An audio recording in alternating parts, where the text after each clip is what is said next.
O Jefferson perguntou qual o melhor ETF de renda fixa no Brasil para curto prazo. Ele perguntou sobre o B5P211, que eu comento bastante, então nesse vídeo aqui eu vou responder para você quais as oportunidades de ETFs de renda fixa de fundos listados em bolsa de valores para a renda fixa brasileira, seja indexado à inflação ou indexado ao CDI, para que você possa investir principalmente para objetivos de médio e curto prazo no Brasil, para uma reserva de emergência, para algum imóvel que você vai comprar, qualquer oportunidade que você queira guardar um dinheiro para o médio e curto prazo, eu vou explicar para você quais as oportunidades que você tem em ETFs de renda fixa, em fundos de renda fixa no Brasil. Se você gosta desse conteúdo, meu nome é Otávio Paranhos, eu sou analista de valores imobiliários e neste canal eu trago para você justamente como estruturar uma carteira global para você ter renda em dólar e você ganhar no mundo inteiro, não só em reais, mas também em libra, em euro e em várias outras moedas. Para ter mais conteúdos, basta você acessar o link aqui na descrição para obter mais informações sobre a nossa consultoria e também outros materiais gratuitos que eu disponibilizo para você. Então vamos direto para o nosso conteúdo. O Jefferson perguntou especificamente sobre este fundo aqui, que é o B5P211. Todos os ETFs no Brasil terminam em 11, então ele é listado em bolsa de valores. Você pode comprar assim como você compra uma ação, mas a questão não é este fundo em si, que de fato ele é um bom fundo, ele é indexado à inflação, mas você tem que entender o racional, você tem que dar um passo para trás. Pelo site da Ambima, que é uma associação do mercado de capitais, eles fazem carteiras teóricas de várias áreas do mercado financeiro. Então aqui a gente tem, teoricamente, índices teóricos que são carteiras de debêntures, mas também nós temos ali para os títulos do Tesouro, que é os índices IMA. Quando nós observamos o que é este IMA, né, é o índice de mercado Ambima, conhecido como IMA, que é basicamente a referência à renda fixa aqui no Brasil, que nós temos estas categorias aqui, né? Então todos os índices, as carteiras teóricas que são relacionadas ao IMAB, é tudo que se refere a Tesouro IPCA, ou também, né, como benchmark, o Tesouro IPCA como referência de renda fixa indexada à inflação. Nós temos também o IRFM, que são aqueles pré-fixados, e nós temos o IMAS, que são os pós-fixados. Os pré-fixados, eles vão prometer pagar para você um juro total, um juro de 10, 15, 20% ao ano, e dentro deste valor está a inflação, que você supõe que ela será menor do que esse valor que você vai receber, e o IMAS é o pós-fixado, que é basicamente indexado à Selic, a nossa taxa básica da economia brasileira, que, teoricamente, o Banco Central determina para que ele contenha a inflação. Então, teoricamente, também a inflação é menor do que este índice IMAS. Que, tratando de Tesouro Nacional, aqui seria as LFTs, que são ali os títulos do Tesouro Selic. Então nós temos essas três categorias: pós-fixado, que é Tesouro Selic, temos aqui pré-fixados e temos inflação. Agora, falando de alternativas propriamente dita, quando eu vim aqui no site do Bradesco, por exemplo, que é uma gestora de ETFs, ele tem vários ETFs aqui de renda variável, de ações, que não é o caso, mas ele tem dois fundos que são de renda fixa, né? Um que é o IMA B5 mais B Index, que ele segue, né, um índice que, portanto, é de Tesouro IPCA além dos 5 anos, né, 5 mais. E também ele tem um fundo que é o IMBB11, que segue meramente a média do Tesouro IPCA de vários prazos, portanto, ele não vai dar um limitador tanto para cima como para baixo. De acima ou abaixo de 5 anos, ele vai comprar tudo que é Tesouro IPCA e ele vai buscar esta média. Ambos são de Tesouro, né? No caso aqui, Tesouro IPCA, porque ele segue o índice IMAB. Quando nós vamos para a gestora do Itaú, o que a gente observa também aqui, ETFs de renda fixa, nós temos estas alternativas. Temos o IMAB11, muito conhecido, concorrente daquele que eu acabei de mostrar do Bradesco, que também investe tudo em que é Tesouro IPCA de todos os prazos, né? Que é o IMAB11, que segue, portanto, o índice IMAB. Temos este B5P211, que eu acabei de mostrar para você inicialmente, que investe em tudo que é Tesouro IPCA abaixo de 5 anos, portanto, mantendo uma média de prazo ali de 2 anos e meio. Eu já vou mostrar no gráfico qual é a diferença que isso faz para você. E temos ali com prazo maior, que é exatamente o concorrente do Bradesco, que esse daqui é o IB5M11, que acessa a Tesouro IPCA além de 5 anos. E além disso, nós temos o IRFM11, que é um fundo que vai investir em tesouro pré-fixado, ou seja, que você trava uma determinada taxa e, consequentemente, você espera que a inflação esteja abaixo desta taxa.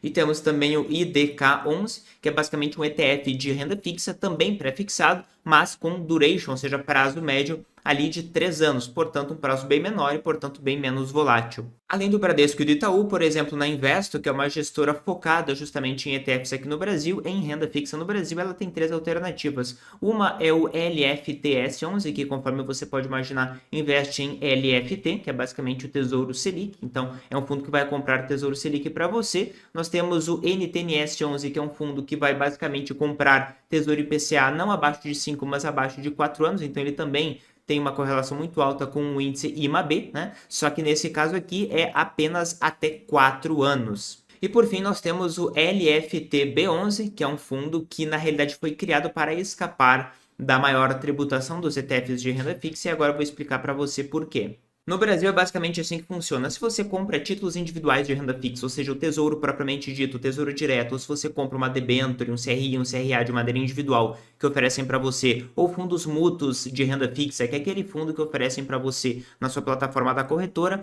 normalmente se você ficar investido, né, no caso aqui, ficar investido até 180 dias, você paga 22,5% de imposto de renda sobre o ganho que você tiver. Se você ficar acima de 2 anos, a sua tributação cai para 15%. Só que com ETFs de renda fixa é diferente. Com ETFs de renda fixa, não importa o prazo investido, né? No caso, se você fica mais tempo ou menos tempo, você especificamente, ou seja, se você comprou e semana que vem você quis vender, você terá essas tributações aqui. Se o fundo tem o que nós chamamos de prazo médio de repactuação, abaixo de 180 dias, ele terá uma tributação de 25%, né? O que é o prazo médio de repactuação? Normalmente é o prazo de vencimento dos títulos, que é o prazo que o fundo irá ou vender aquele título ou ter o título liquidado, né? Porque ele vai vencer de fato, e, portanto, quando ele comprará um outro título de renda fixa. Quando o fundo fizer isso, ele está repactuando, está comprando um novo título a uma nova taxa. E, portanto, se esse prazo, né, for ali menor do que 180 dias, a tributação será de 25%. Agora, a tributação será de apenas 15% de imposto de renda se na média, né, os títulos que fazem parte da carteira do ETF tiverem acima de 2 anos, tá? Só que por uma manobra que eu nem vou entrar em detalhes aqui, por uma manobra na prática contábil, né? Porque o que aconteceu? Foi criado um fundo que era o LFTS11 da Investo, que ele comprava Tesouro Selic e que ele tinha títulos do Tesouro Selic que iriam vencer acima de 2 anos, né? Mas por um critério, no meu ponto de vista subjetivo, né? Basicamente consideraram como se o prazo médio de repactuação dele fosse abaixo de 180 dias, porque ele era indexado a Selic e, portanto, ele passou a ser tributado em 25%, né? Basicamente para incomodar o pessoal da Investo ali, né? Consequentemente, a Investo ela criou um outro fundo que é o LFTB11, que o que ele faz? Ele compra 92% dele, ele compra justamente em Tesouro Selic e o resto, 8%, ele compra em um título de longo prazo para que, na média, o prazo de vencimento ultrapasse esses 720 dias e, portanto, ele também seja tributado em 15%. Lembro a você que todos os outros ETFs que nós vimos aqui, tanto esses aqui do Bradesco, né, que seguem o índice IMAB, como o IMAB5, como também os de renda fixa do Itaú, né, que é o IMAB11, o B5P311, o IB5M11, IRFM e também o IDKA11, todos esses aqui também têm prazos médios acima de 2 anos para serem tributados somente em 15% na fonte. Da mesma maneira como nós observamos os fundos da Investo, né, o NTNS11 é até 4 anos, na média acima de 2 anos, e o LFTB foi justamente criado para fugir desta tributação. O único que de fato é tributado em 25% é o LFTS11, que portanto ele é ineficiente tributariamente. Se você quiser manter esse fundo aqui por um prazo um pouco maior, de 1, 2, 3 anos, ele vai ser tributado em 25%, que é acima do que você seria tributado se você ficasse com o Tesouro Selic. Este LFTB, conforme você observa, ele justamente tem como objetivo, né, ter ali um prazo médio acima de 760 dias justamente para escapar da tributação. E, portanto, você observa que este LFTB tem praticamente tudo Tesouro Selic, exceto ali um percentual abaixo de 5 a 8% em um título longo. Portanto, quando nós observamos aqui, por exemplo, a performance do LFTS11, ele tem praticamente a performance do CDI, né, da Selic. Então, quando a gente coloca aqui o CDI, você observa que ele tem uma correlação altíssima. Se nós colocarmos o LFTB aqui, você observa que ele teve uma performance pior aqui nesse período de aproximadamente 3, 4 meses que ele existe, mas ainda assim a correlação com o CDI é relativamente alta.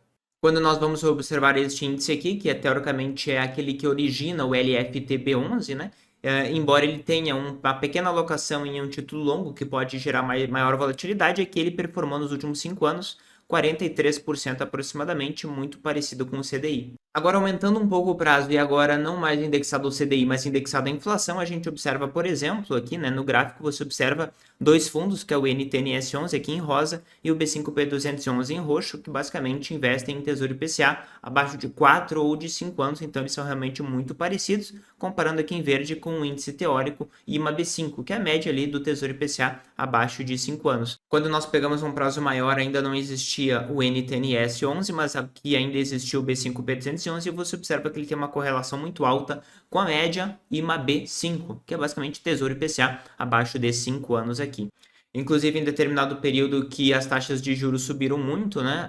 Ele perdeu para o IPCA aqui em azul, mas quando ocorre o giro da carteira, que na prática é o vencimento dos títulos de Tesouro IPCA, você acaba tendo um ativo que acaba ganhando do IPCA, porque é justamente contratado que ele tem esse retorno. E aqui mostrando para você no gráfico o desempenho justamente de títulos mais longos indexados ao Tesouro IPCA, né, que são ETFs também. Aqui a gente observa desde ali do momento da pandemia, aqui em laranja, por exemplo, o IB5M11, que é um fundo do Itaú que investe em Tesouro IPCA acima de 5 anos. A gente sabe que as taxas de juros elas subiram muito nesse período de 3% para agora 7,5%, portanto a gente teve uma lateralização desse ativo aqui, portanto perdendo por marcação ao mercado, embora ele ganhasse com o carrego, com o juro que ele ia recebendo anualmente. Performando um pouco melhor, a gente tem o IMAB11, que é basicamente também um Tesouro IPCA, só que com prazo menor, portanto ele sofre menos marcação ao mercado, e o que menos sofre marcação ao mercado aqui é o B5P211, porque o prazo dele é um pouquinho acima de 2 anos, portanto ele é bem mais linear,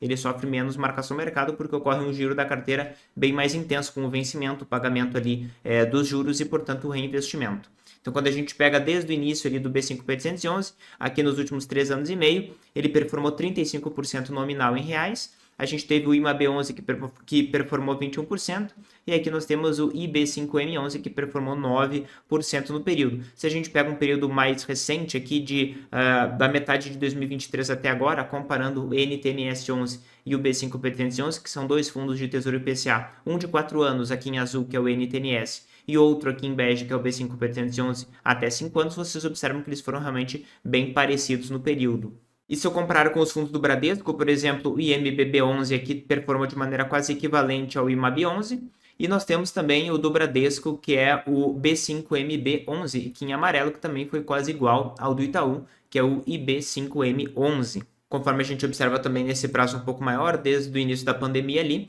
a gente observou que os fundos do Itaú performaram melhor, de maneira geral, tá, do que os do Bradesco para o mesmo índice, para a mesma carteira.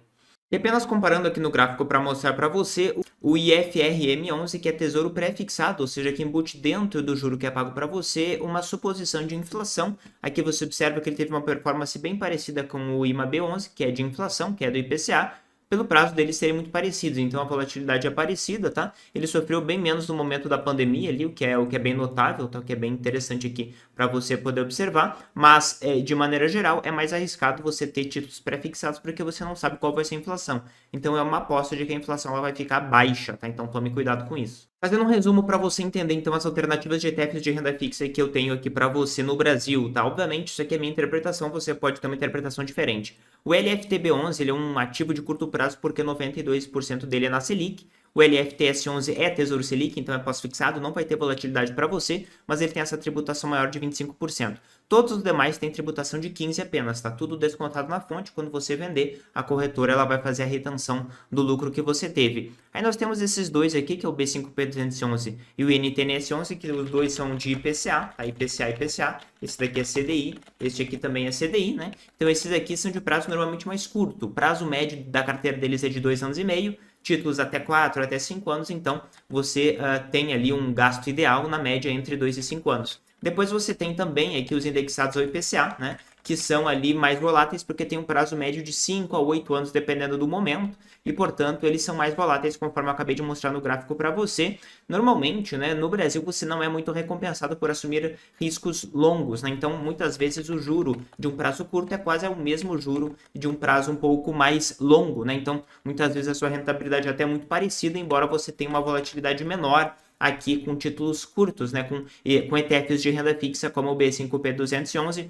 ou o ETF de renda fixa NTNS 11, tá? E daí nós temos os de Tesouro IPCA de longo prazo acima de 5 anos, que vão ter na média ali prazos de 11, 12, 13 anos, como o B5MB11 e o IB5M11, que é do Bradesco e do Itaú. Na prática se trata, né, na prática de uma aposta de juros, no meu ponto de vista, quem compra isso é quem quer fazer marcação ao mercado, porque o juro que você recebe praticamente é muito parecido com o juro que você receberia com um prazo mais curto, que daria para você um risco menor, tá? E o pré-fixado também tem um prazo médio ali de 5 a 8 anos, dependendo do momento. Também se trata de uma aposta não de juros, mas de uma aposta de que a inflação ela vai ficar controlada, porque quando você contrata uma taxa pré-fixada, você está supondo que a inflação ficará baixa, certo? Agora a pergunta, eu terei a garantia que eu irei receber o valor contratado? Na prática, os fundos têm a garantia porque eles é que investem nos vencimentos. Mas veja, quando você tem um vencimento de um determinado título, você não tem, portanto, a garantia integral de todos aqueles títulos ali naquele momento, porque nem todos venceram, certo? Então, na prática, o que acontece quando você compra um ETF de renda fixa é que você vai ter ali o carrego que você vai receber, ou seja, o aumento do patrimônio pela mera passagem do tempo, certo? Agora, você não tem a garantia, de fato, garantia entre aspas, né, no momento do vencimento, porque não é um vencimento específico, são vários que vão acontecendo de maneira sucessiva ao longo do tempo. Por isso que é diferente de um título individual de renda fixa que ele vai vencer e, teoricamente, você tem a garantia de receber, sendo que na prática você sempre tem a garantia de tomar um calote exatamente no dia ali do vencimento. Então o risco de você ter uma carteira de títulos de renda fixa através de um ETF é o mesmo risco de você ter uma carteira de títulos individuais de renda fixa, tá? Agora, se você está comparando com um título individual de renda fixa, um título do Tesouro, que ele tem um vencimento, ele vai reduzindo o risco até o momento do vencimento. Um ETF, ele não tem isso. Ele sempre mantém o mesmo risco, ele vai sempre girando a carteira e comprando títulos mais longos. Se ele compra títulos mais longos, ele vai mantendo o perfil de risco, ele vai mantendo ali a volatilidade média. Portanto, não é que nem um título individual, que no momento do vencimento ele tem um risco menor, tá? Então esse ponto ele é importante. Mas o risco do emissor em si é exatamente o mesmo, tá? Então o risco de você ter uma carteira que você montou de maneira individual ou de você ter um ETF que faz essa carteira por você através de um fundo, este risco é exatamente igual e você ganha o carrego, você ganha o juro, você ganha a passagem do tempo que vai remunerar você, certo? Então esse ponto é importante. Então se você gostou desse conteúdo aqui sobre ETFs de renda fixa no Brasil, encaminha para quem você sabe que precisa também investir no Brasil, também em renda fixa, no exterior, principalmente em ações globais, para que você possa se aposentar com maior segurança, investir em dólar, investir em euro, também investir no Brasil, também investir aqui para você blindar o seu capital e para você poder blindar o seu capital da inflação, que também é tão importante. Se você gostou, se inscreve no canal e ativa as notificações para você não perder nada que eu coloco aqui. Valeu!